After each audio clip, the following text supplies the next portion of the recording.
¿Nos atreveríamos a juzgar un libro cuando va en la mitad? Mientras están escribiendo algunos de sus capítulos, ¿deberíamos criticarlo si todavía no está terminado? ¿Deberíamos criticar un cuadro mientras el artista todavía tiene el pincel en la mano y no ha acabado? ¿Deberíamos decir, no, ese cuadro está quedando terrible cuando él no ha terminado?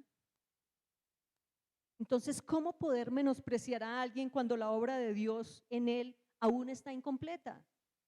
La Biblia dice que el Señor va a terminar la obra hasta el día de Jesucristo y Él está trabajando en cada corazón.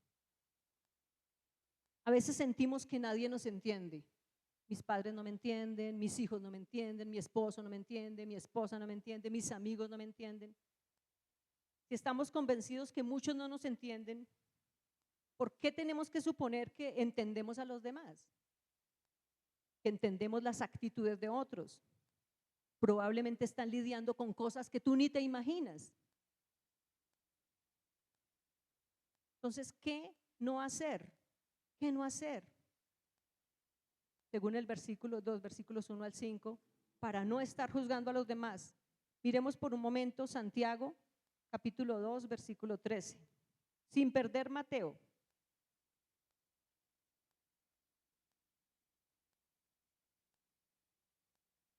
Santiago 2:13, si alguien lo tiene, lo puede leer. 2:13.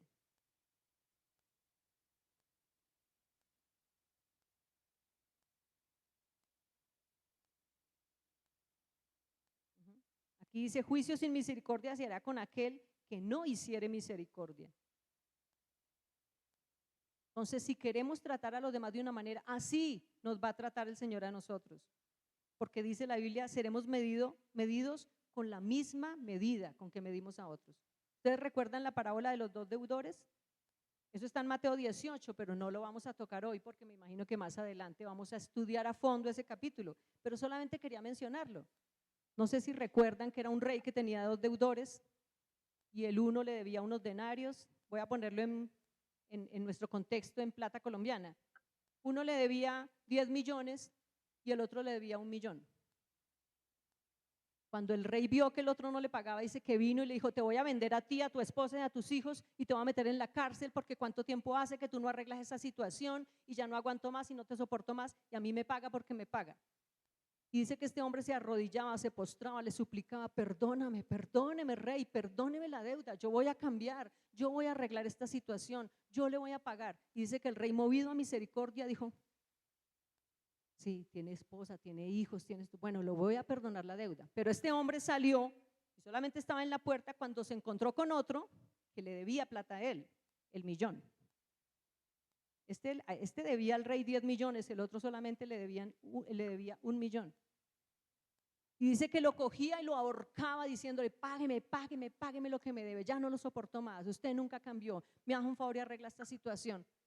Entonces los demás vecinos vieron esta situación y le contaron al rey. Imagínese este hombre, que usted le perdonó los 10 millones, movido a misericordia, y él se acaba de encontrar con otro y no le quiere perdonar y lo está ahorcando. ¿Qué hizo el rey? Lo cogió, lo metió en la cárcel y le dijo, siervo malo, malvado, perverso y negligente, toda la deuda te perdoné porque me rogaste. ¿No debías tú también perdonar a tu siervo que te debía mucho menos? Esa parábola de los dos deudores, que más adelante la estudiaremos mejor, nos está hablando de cuántas veces nosotros como iglesia hacemos eso. Eso sí, le estamos cobrando a todo el mundo, conmigo no se porte así, y a mí me hacen favor y me respeta, y a mí me hacen favor y me paga, y a mí me hace el favor y me da, pero cuando tenemos que relacionarnos con otros que nos ofenden, que nos deben, entonces no perdonamos. Entonces a mí no me hace esto, cuando Dios nos ha perdonado una deuda grandísima a nosotros. ¿Qué es juzgar? El término que se usa en griego es krino, que significa separar, escoger, seleccionar, hacer distinción entre dos o más alternativas, decidir, determinar, asignar culpa a alguien, sentenciar. Eso significa juzgar. Tener una opinión de alguien sin conocer todos los detalles. Este capítulo se refiere a juicios personales y no a juicios justos como los que se hacen con evidencias en los tribunales. También este pasaje le habla a creyentes Porque en el momento le dice, ¿cómo dirás a tu hermano, déjame sacar la paja que está en tu ojo? Habla de hermanos, habla de creyentes, está hablando a creyentes. Jesús nos llamó a tener una justicia mayor que la de los escribas y fariseos. No voy a leer todos los versículos que tengo porque aquí nos demoraríamos mucho, pero en Mateo 5:20, para los que están escribiendo, el Señor les dijo, si ustedes no tienen una justicia mayor que la de los escribas y fariseos, no entrarán en el reino de los cielos. Los escribas y fariseos tenían muchos actos religiosos y eran muy juiciosos y se lavaban las manos y cumplían todos los ritos, pero el Señor les dijo, no entrarán en el reino de los cielos, hipócritas, porque ponen cargas sobre los hombres que ustedes ni siquiera pueden llevar, pero sí les exigen a otros que las cumplan. Entonces el Señor les dice en Mateo 5:20, si su justicia no es mayor que la de los fariseos y los hipócritas, no entrarán en el reino de los cielos. También en Lucas 7 vemos otro panorama donde Jesús está invitado por un fariseo a comer. ¿Y qué pasó?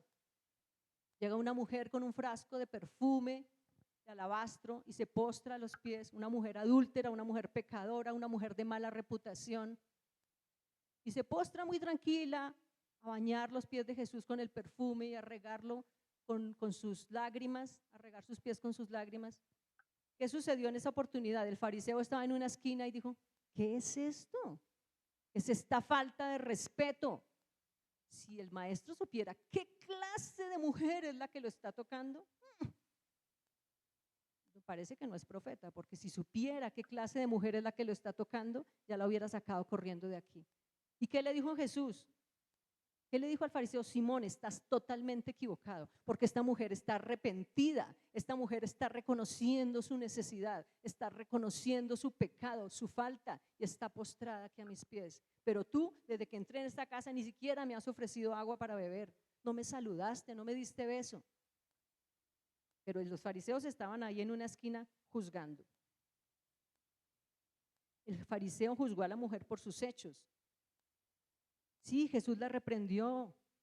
También en otro pasaje donde traen una mujer adúltera, ¿recuerdan ese pasaje?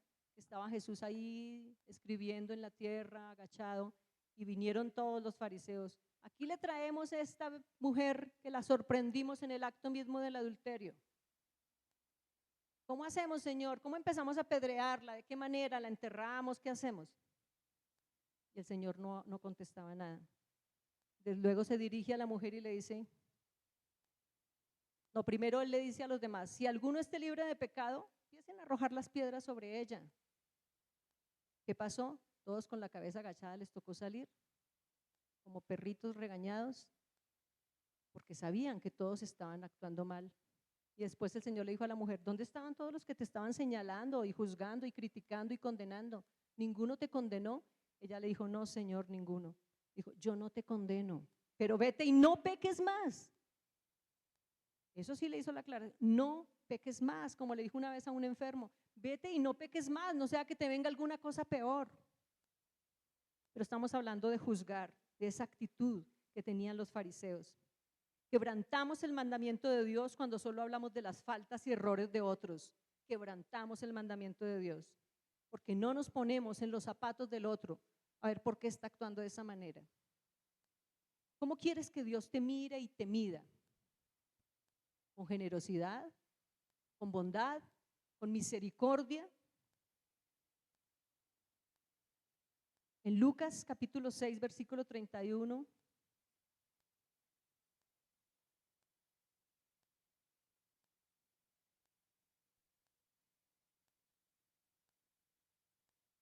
¿Quién lo tiene?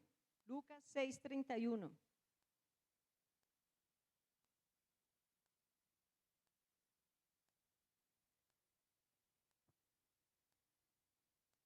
Versículo 36.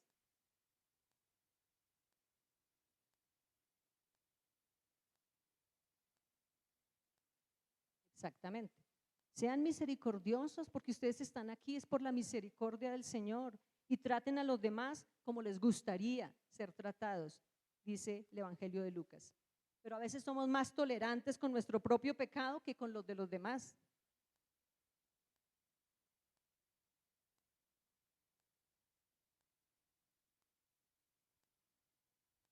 Vamos a mirar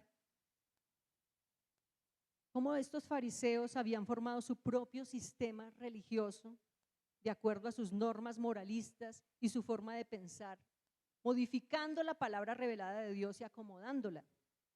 ¿Acomodándola qué? A su tradición. Establecieron su propia justicia y eso les daba el derecho de criticar y rechazar a quienes no eran como ellos, a quienes no pensaban ni actuaban como ellos. Y eso hacemos nosotros, hermanos. Lo que el Señor está hablando hoy, pues cada uno en su corazón examínese. ¿Somos como esos fariseos? Establecemos nuestro propio sistema de justicia y entonces como los demás no hacen como yo hago, no piensan como yo pienso, no actúan como yo actúo, entonces los condenamos y los señalamos. Eso era la actitud de los fariseos. Se volvieron despiadados, implacables, crueles, críticos, carentes de compasión. Evaluaban a otros por las apariencias, como lo hacemos nosotros. Porque el Señor también lo mencionó en Lucas capítulo 18, en el pasaje del fariseo y el publicano. Los que han estudiado la Biblia saben cuál es el pasaje del fariseo y el publicano. Entraron los dos y el fariseo decía, gracias Señor, porque yo no soy como los demás. Ay, gracias que yo no he pecado, no soy adúltero, no miento, vengo, traigo las ofrendas a la iglesia, ayuno 3 veces por semana. Ay, yo no soy como los demás. Y el publicano ni siquiera levantaba los ojos al cielo diciendo, Señor, ten misericordia conmigo que soy un pecador. ¿Cuál fue la actitud que el Señor honró? La del publicano, porque reconocía su necesidad.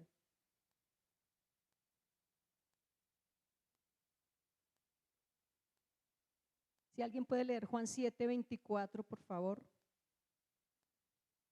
para yo no estarlo buscando acá y no demorarnos tanto. Juan 7:24.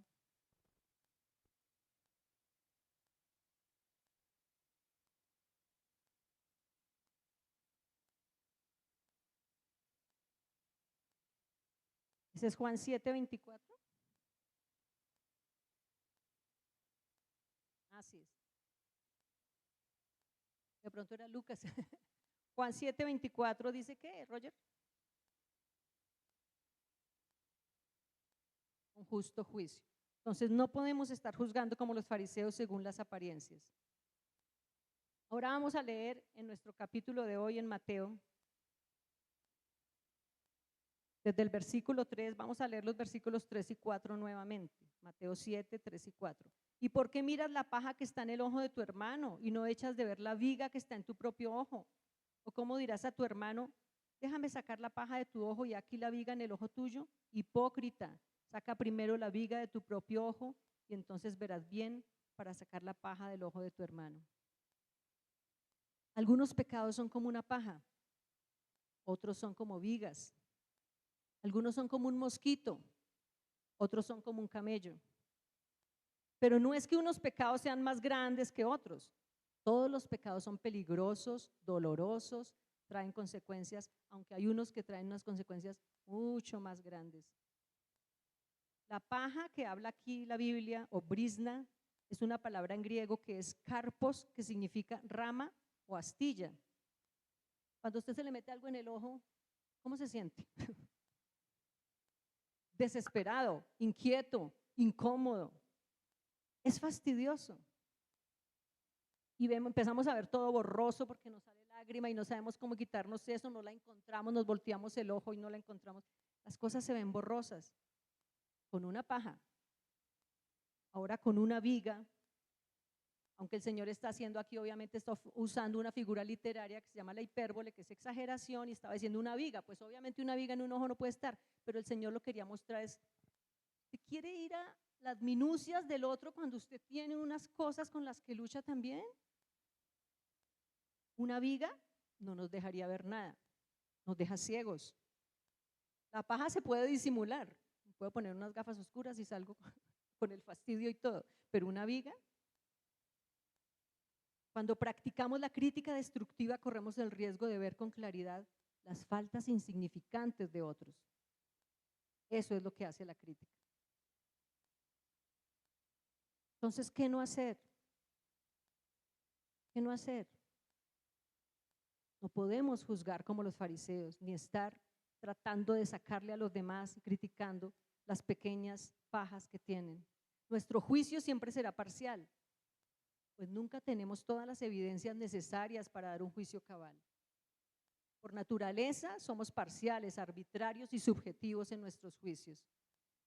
Cuando juzgamos a otros frecuentemente nos juzgamos a nosotros mismos. Y vamos a mirar este que me encanta, este capítulo, me encanta porque me confronta y es Romanos. Romanos, que si quiero que lo leamos todos rápidamente. Bueno, no que todos lo lean a voz alta, pero que lo leamos todos. Romanos capítulo 2. Romanos 2.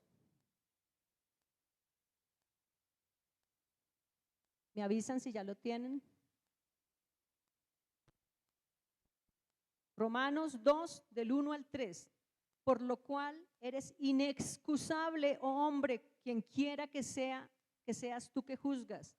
Pues en lo que juzgas a otro te condenas a ti mismo, porque tú que juzgas haces lo mismo. Mas sabemos que el juicio de Dios contra los que practican tales cosas es según verdad. Y piensas esto, oh hombre, tú que juzgas a los que tal hacen y haces lo mismo, que tú escaparás del juicio de Dios. Es que menosprecias las riquezas de su benignidad, paciencia, longanimidad, ignorando que su benignidad te guía al arrepentimiento. Hasta ahí.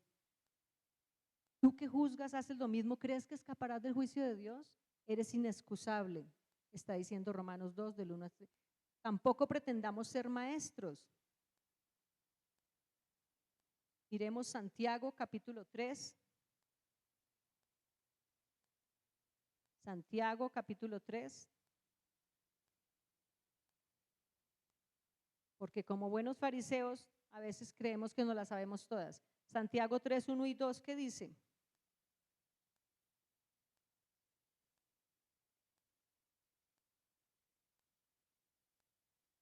El 2.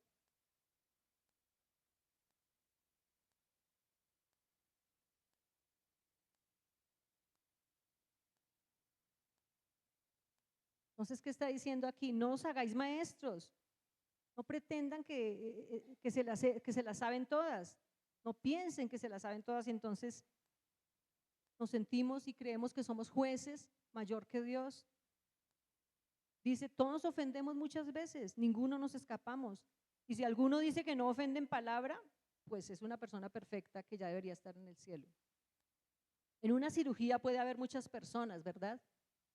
Y a propósito, dentro de poco tengo una cirugía.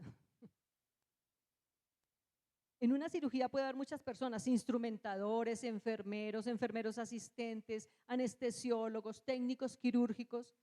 Todos pueden opinar, pero ¿quién tiene la última palabra? El cirujano. El cirujano es el que decide y tiene la última palabra. De la misma manera, tenemos un Dios que es juez justo. Nosotros no podemos ponernos, solamente podemos opinar, pero el responsable es el cirujano, que es el Señor. Y el Señor tampoco nos prohíbe que condenemos lo que está mal hecho, porque eso también lo muestra la palabra. Aprender a confrontar a otros, decirles que están actuando mal, confrontarlos. La Biblia aprueba la confrontación en amor y decirle usted está actuando mal por esto y esto y esto, llamarlo quizás a una disciplina, eso sí lo habla la palabra. Señalar una acción mala, pero la Biblia prohíbe la censura implacable que pasa por alto mis fallas propias. Los hombres juzgan acciones, pero Dios juzga intenciones. Los hombres miran la apariencia, lo que está delante de sus ojos, pero Dios mira el corazón. Romanos 14.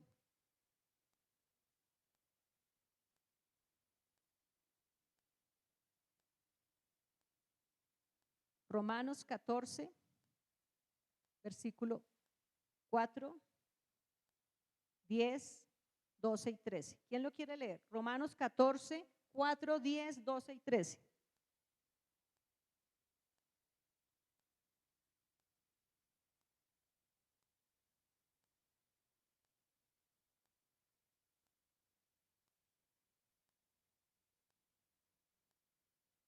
Versículo 10.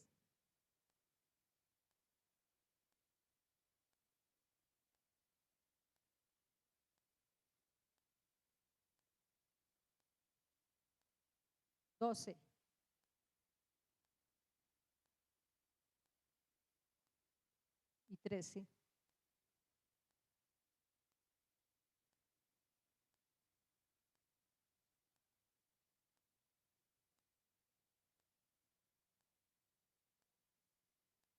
Amén. Entonces está claro, no creo que necesite otra interpretación, no podemos hacernos jueces de otros.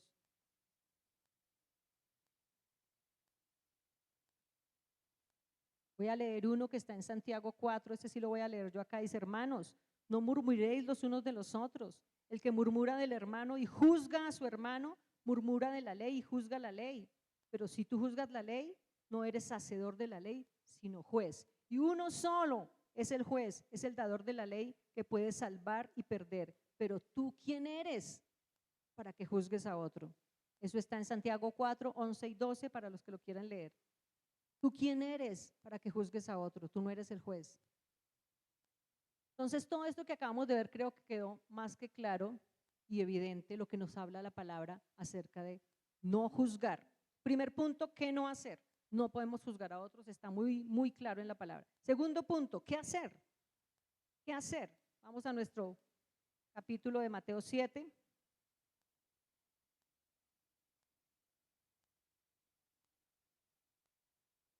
Mateo 7, el versículo 12, ¿qué dice? Así que todas las cosas que queráis que los hombres hagan con vosotros, así también haced vosotros con ellos, porque esto es la ley y los profetas. Eso es lo que tenemos que hacer. Claro, sencillo, conciso. ¿Qué tenemos que hacer? Todas las cosas que queráis que los hombres hagan con vosotros, así también haced vosotros con ellos. ¿Y qué es lo que tenemos que hacer y cómo lo vamos a hacer? Según lo que hemos visto todo este tiempo, si ustedes han sido juiciosos, Jesús ha venido hablando sobre las leyes morales en todo el Sermón del Monte, ¿verdad? Ha venido hablando sobre leyes morales, recompensas por ser, y voy a nombrarlo. Todo lo que hemos visto durante todos estos sermones, los domingos y los viernes. Que seamos mansos, bienaventurados los pacíficos, bienaventurados los humildes, los misericordiosos, porque ellos alcanzarán misericordia. Nos dice que debemos ser luz, que debemos ser sal, que debemos ser obedientes a la ley, que debemos ser perdonadores, radicales para enfrentar el mal, pacientes, amar a los que no se lo merecen, prudentes, perseverantes en disciplinas espirituales como la oración, el ayuno y otras disciplinas, dadivosos cuando habla de las ofrendas, llenos de fe y confianza en Él. Entonces, no necesitamos volver a poner aquí un mensaje hablando de qué tenemos que hacer. Lo hemos visto en todas las bienaventuranzas y todos los sermones. ¿Qué es lo que tenemos que hacer? Aplicar todo esto, la mansedumbre, la humildad, la paciencia, la tolerancia. Y sobre todo, una cosa importante, el Señor dice en Mateo 6:33, ¿quién se lo sabe? Mas buscad, muy bien Andrés, buscad primeramente el reino de Dios y su justicia, y todas las demás cosas os serán añadidas. El reino de Dios y su justicia, la justicia de Él, la justicia de Dios, no la nuestra propia. Una justicia que solo puede ejercer Él. Entonces, ¿qué hacer? No tratar a otros como nos gustaría que nos trataran, y volver a repasar todo esto que nos habla las bienaventuranzas. Versículo 6 de Mateo 7. ¿Qué es eso? ¿Qué significa eso? Ni echéis vuestras perlas delante de los cerdos, no sea que las pisoteen y se vuelvan y os despedacen. Lo santo y las perlas son términos que se refieren a verdades espirituales, ¿verdad? Que estimamos de gran valor y que se mencionan mucho en los evangelios. Lo santo y las perlas son términos que se refieren a verdades espirituales. Y los perros y los cerdos eran dos de los animales más repugnantes e inmundos para los judíos. Ustedes dirán, ay, pero los perritos, ¿por qué? No, es que no eran como los perritos de hoy en día, que les ponen corbatines y gorros y moños. Los perros de esa época, yo me puse a leer y eran, dice, carroños, no me acuerdo carroñeros. ¿Eso qué significa? Carroñeros, sucios, y dice que también eran muy salvajes. No eran como los perritos caseros, domésticos que están en la casa. Los perros de ese tiempo eran terribles. Entonces, por eso dice aquí que era un animal, tanto el perro como el cerdo eran inmundos para los judíos. Con estos términos también los judíos se referían a los gentiles, como perros, como cerdos. Este versículo nos habla que todo aquel, escuchen bien, este versículo nos habla que todo aquel que no quiere, no apreciará las verdades espirituales y rechazará todo llamado al arrepentimiento y a la corrección. No se valora y se desprecia la verdad del evangelio. Los perros y los cerdos, al ver lo santo y las perlas que se les dan, pensando que es algo para satisfacer su apetito, y al comprobar que no lo es, se enfurecen y pueden atacar, como está diciendo aquí. No sea que os vuelvan y os despedacen. Ellos no quieren cosas valiosas. Ellos quieren cosas que satisfagan su apetito carnal. Creo que está más que entendido, ¿verdad? Entonces, yo me ponía a mirar y analizar este pasaje y este versículo. Yo decía, creo que lo que el Señor quiere llamar nuestra atención es a no perder el tiempo queriendo cambiar a otros, queriendo corregir y convencer a los que definitivamente dicen, no quiero, no insista. La gracia de Dios está dada para todos nosotros. Pero si una persona después de una y otra corrección rechaza, pues ¿para qué perdemos tiempo tirándole las perlas si no quiere? Gastaremos tiempo y energía que necesitamos más bien en otra cosa. ¿Cuál es? La tercera parte de este sermón. La estrategia, el secreto, el tesoro, la herramienta más eficaz que pueda existir, la oración. Y ese es nuestro tercer punto. ¿Cómo lograrlo? Y vamos al versículo 7 al 11 de nuestro pasaje. Estos versículos por alguna razón están conectados. Entonces el segundo punto era qué hacer y el tercer punto es cómo lograrlo. En vez de estar perdiendo tiempo, vamos a ir a Mateo 7, versículo 7 hasta el 11.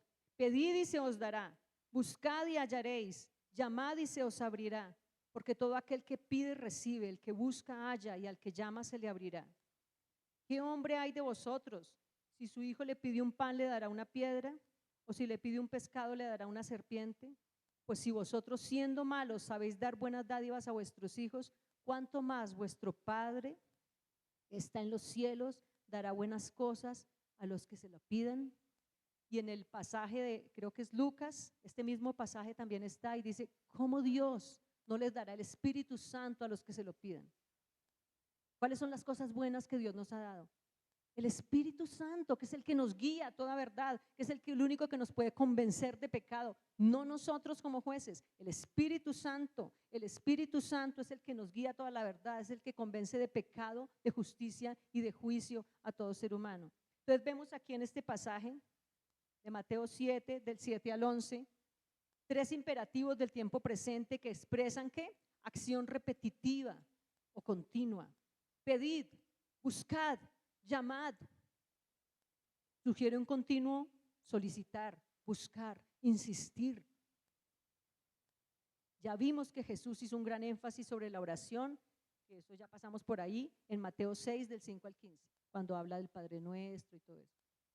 Y al volverlo a hacer en este capítulo, en el mismo sermón del monte, el número de versículos dedicados al tema y a la triple exhortación indican la importancia que Jesús le da a esta práctica de la oración. Puedes esperar una respuesta no por la técnica que usas, sino por el Dios a quien se le habla.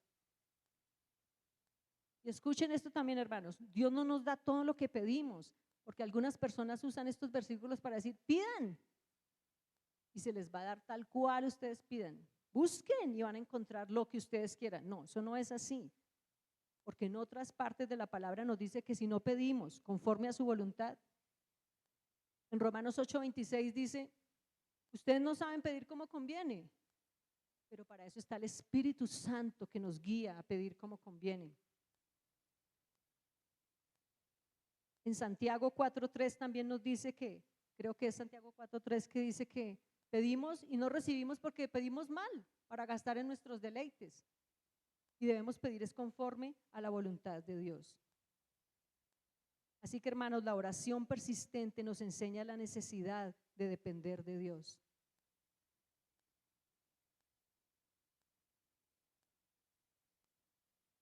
otros versículos, pero no me puedo demorar con tantos versículos. Buscar con insistencia como si algo de valor se nos hubiera perdido. Eso es la oración. Buscar con insistencia como si algo de valor se nos hubiera perdido, porque la oración es una perla de gran precio. Aquí también se aplica el principio de la siembra y la cosecha. ¿Qué estamos sembrando? ¿Juicios contra otros? ¿A la fuerza queriendo cambiar a otros? ¿O más bien ir a depositar nuestras cargas delante del Señor? ¿Qué estoy sembrando? ¿Qué estoy pidiendo? ¿Qué estoy buscando? ¿Qué es lo que quiero en mi vida? ¿A quién estoy llamando? Pedid y se os dará, buscad y hallaréis. Vamos a entrar a la conclusión de este pasaje, de este sermón. Hemos hecho un resumen de casi todo el Sermón del Monte, llevándonos a los principios que nos llevan a tener relaciones humanas adecuadas. Amar como Dios quiere que amemos requiere hacerlo sin arrogancia moral, sin criticar de forma descuidada y sin condenar a otros. ¿Con qué derecho criticamos a otros si solamente existe un redentor? En Romanos 8:33 dice, ¿quién acusará a los escogidos de Dios? Dios es el que justifica. ¿Quién condenará? Cristo fue el que murió. Así que tenemos solo un redentor que nos puede juzgar. Y otra cosa, hermanos, la simple ausencia de odio y de mala voluntad no constituye amor, porque escucho muchas personas que dicen, no, yo no lo odio, no, pero no me lo quiero encontrar. No, yo no tengo nada contra esa persona, pero que me digan que asista a una reunión con él.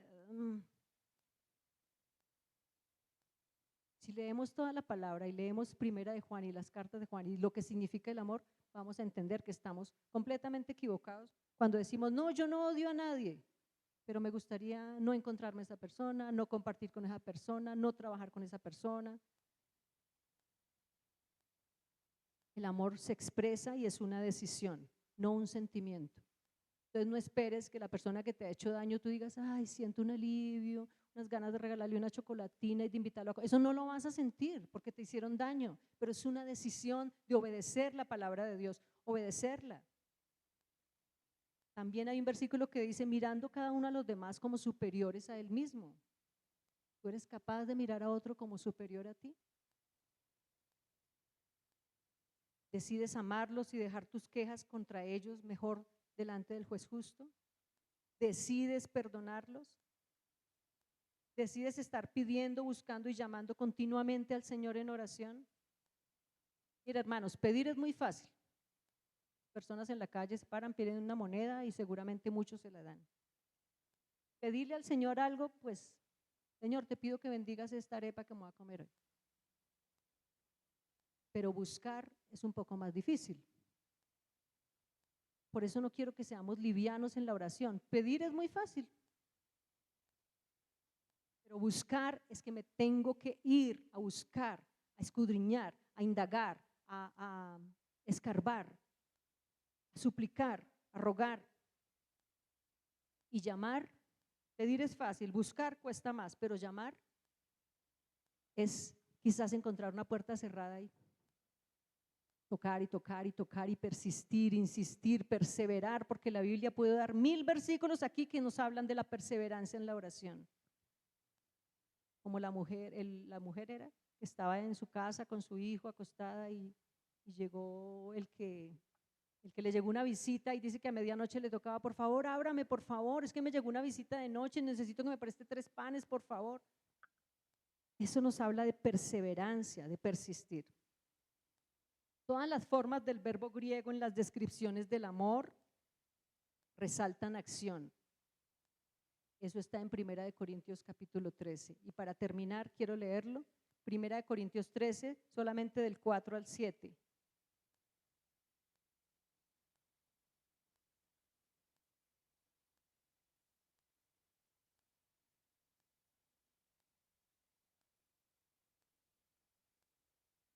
Primera de Corintios 13, el 4 al 7. El amor es No lo han encontrado. El amor es sufrido, benigno, no tiene envidia. El amor no es jactancioso, no se envanece, no hace nada indebido, no busca lo suyo, no se irrita, no guarda rencor, no se goza de la injusticia, se goza de la verdad. El amor todo lo sufre, todo lo cree, todo lo espera, todo lo soporta. El amor nunca deja de ser. Como quieres que haga Dios contigo, como quieres que Dios te trate, así debes hacerlo tú con los demás. ¿Quedó claro lo que nos dice la palabra hoy a todos nosotros? ¿Qué es lo primero? No, lo que no debemos hacer, de ser jueces y juzgar. ¿Qué tenemos que hacer? Tratar a los demás como nos gustaría que nos trataran, y según, para eso necesitamos toda la lista de lo que el Señor nos habla en el Sermón del Monte. Y tercero, ¿cómo hacerlo? ¿Cómo hacerlo? No perdamos tiempo tratando de cambiar a otros. Vamos a la oración como nos describe Mateo capítulo 7. Vamos a orar.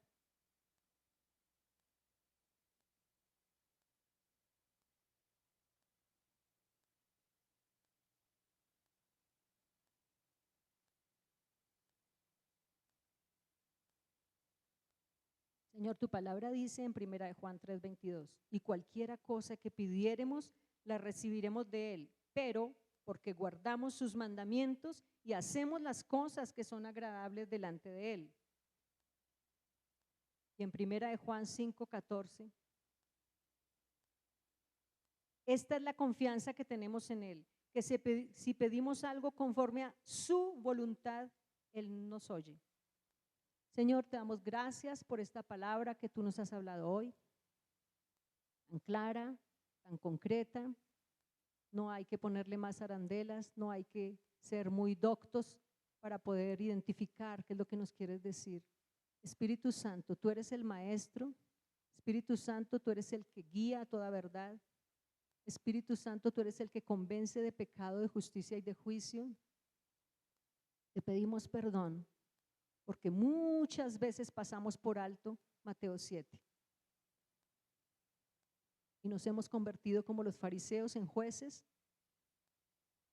juzgando las acciones de otros.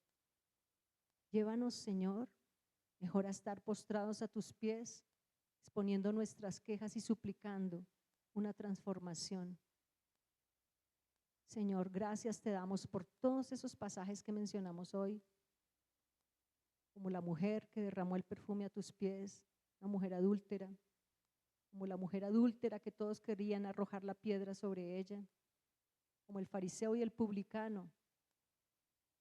Ayúdanos a ser como ese publicano que reconoce que necesita de ti, necesita tu intervención todos los días, todos. Que yo no soy mejor que los demás, quizás yo necesito más que otros. No sabemos con lo que otros están luchando, no sabemos con lo que otros están luchando día a día en su mente, en su corazón. Ayúdanos, Señor. Ayúdanos a no ser jueces y a estar delante de ti. Que tu nombre sea glorificado en cada una de nuestras vidas.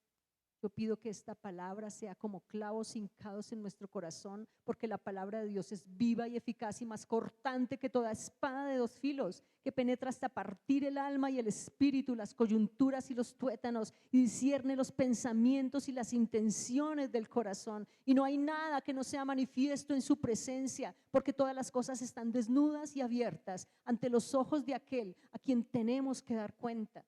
Ante ese Dios vivo venimos.